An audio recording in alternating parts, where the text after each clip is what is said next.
अस्सलाम वालेकुम दोस्तों, ਤੁਹਾਡੇ ਨਾਲ ਵਾਅਦਾ ਕੀਤਾ ਸੀਗਾ ਕਿ ਜੰਗਲ ਨਾਲ ਰਿਲੇਟਡ ਵੀਡੀਓ ਬਣਾਵਾਂਗਾ ਤੇ ਅੱਜ ਫਿਰ ਚੱਲਦੇ ਆ ਇੱਕ ਐਸੇ ਤਾਰੀਖੀ ਮੁਕਾਮ ਉੱਤੇ ਕਿ ਜਿਹੜਾ ਪਾਕਿਸਤਾਨ ਤੋਂ ਬਣਨ ਤੋਂ ਵੀ ਪਹਿਲੇ ਦਾ ਬਣਿਆ ਹੋਇਆ।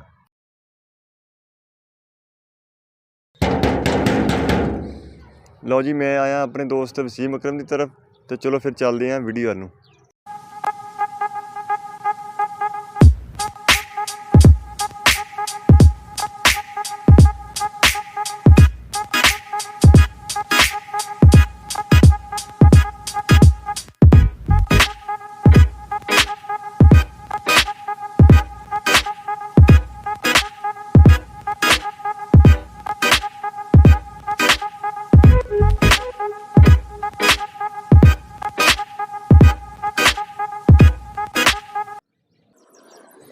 ਤੇ ਅਸੀਂ ਪਹੁੰਚ ਗਏ ਜੀ ਚੀਚਾ ਉਤਨੀ ਦੇ ਜੰਗਲ ਦੇ ਉਸ ਰੈਸਟ ਹਾਊਸ ਵਿੱਚ।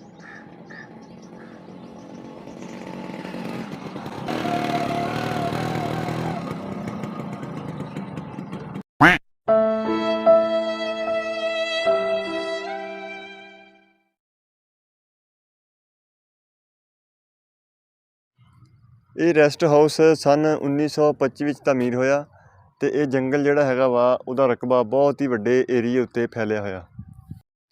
ਇਸ ਜੰਗਲ ਵਿੱਚ ਤੁਹਾਨੂੰ ਬਹੁਤ ਹੀ ਨਾਯਾਬ ਕਿਸਮ ਦੇ ਤੇ ਬਹੁਤ ਹੀ ਖੂਬਸੂਰਤ ਦਰਖਤ ਤੇ ਪੌਦੇ ਜਿਹੜੇ ਆ ਉਹ ਦੇਖਣ ਨੂੰ ਮਿਲਣਗੇ। ਅਸੀਂ ਇਸ ਰੈਸਟ ਹਾਊਸ ਵਿੱਚ ਤਕਰੀਬਨ 8-10 ਸਾਲ ਪਹਿਲੇ ਆਏ ਸੀਗੇ ਤੇ ਉਦੋਂ ਪਿੰਜਰਿਆਂ ਵਿੱਚ ਬਹੁਤ ਹੀ ਨਾਯਾਬ ਕਿਸਮ ਦੇ ਜਾਨਵਰ ਤੇ ਪਰਿੰਦੇ ਵੀ ਰੱਖੇ ਹੋਏ ਸੀ।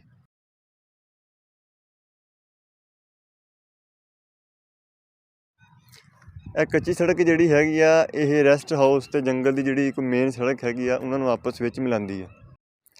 ਸਾਡੀ ਕੋਸ਼ਿਸ਼ ਸੀਗੀ ਕਿ ਅਸੀਂ ਰੈਸਟ ਹਾਊਸ ਦੀ ਮੁਕੰਮਲ ਦੀ ਵੀਡੀਓ ਬਣਾਉਂਦੇ ਤੇ ਨਾਲ ਕੁਛ ਹਿੱਸਾ ਜਿਹੜਾ ਹੈਗਾ ਵਾ ਉਹ ਅਸੀਂ ਜੰਗਲ ਦਾ ਵੀ ਵਿਜ਼ਿਟ ਕਰਦੇ, ਲੇਕਿਨ ਉਹ ਇਸ ਕਰਕੇ ਮੁਮਕਿਨ ਨਹੀਂ ਹੋਇਆ ਕਿ ਜਿੱਦਾਂ ਹੀ ਅਸੀਂ ਐਂਟਰ ਹੋਏ ਆ ਰੈਸਟ ਹਾਊਸ ਵਿੱਚ ਤੇ ਸਾਨੂੰ 2 ਸ਼ਿਕਾਰੀ ਕੁੱਤੇ ਟੱਕਰ ਗਏ।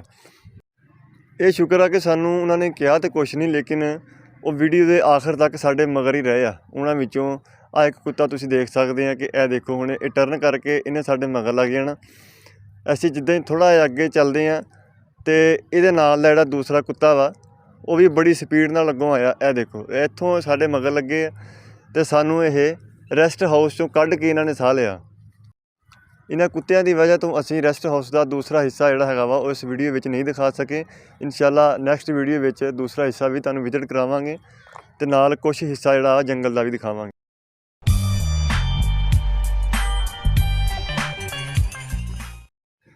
ਲਓ ਜੀ, ਕੁੱਤਿਆਂ ਤੋਂ ਬਚ ਬਚਾ ਕੇ ਅਸੀਂ ਰੈਸਟ ਹਾਊਸ ਵਿੱਚੋਂ ਨਿਕਲੇ ਹਾਂ ਅਤੇ ਰੈਸਟ ਹਾਊਸ ਦੀ ਬਿਲਕੁਲ ਬਾਹਰ ਦੀ ਜਿਹੜੀ ਸੜਕ ਹੈਗੀ ਆ ਉਹਦੇ ਨਾਲ ਜਿਹੜੀ ਨਹਿਰ ਵਾ ਲੋਅਰ ਬਾਰੀ ਦੁਆਬ ਇਹਨੂੰ ਕਿਹਾ ਜਾਂਦਾ ਵਾ, ਉਹਦੇ ਕਿਨਾਰੇ 'ਤੇ ਅਸੀਂ ਆ ਕੇ ਬੈਠ ਗਏ ਹਾਂ। ਔਰ ਮਾਸ਼ਾਅੱਲਾ ਬਹੁਤ ਹੀ ਖੂਬਸੂਰਤ ਨਜ਼ਾਰਾ।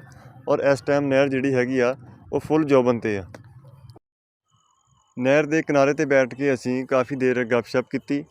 ਔਰ ਇਸ ਵੀਡੀਓ ਦਾ ਜਿੰਨਾ ਵੀ ਕ੍ਰੈਡਿਟ ਹੈਗਾ ਵਾ ਉਹ ਮੇਰੇ ਦੋਸਤ ਵਸੀਮ ਅਕਰਮ ਸੋਨੂ ਨੂੰ ਜਾਂਦਾ ਵਾ।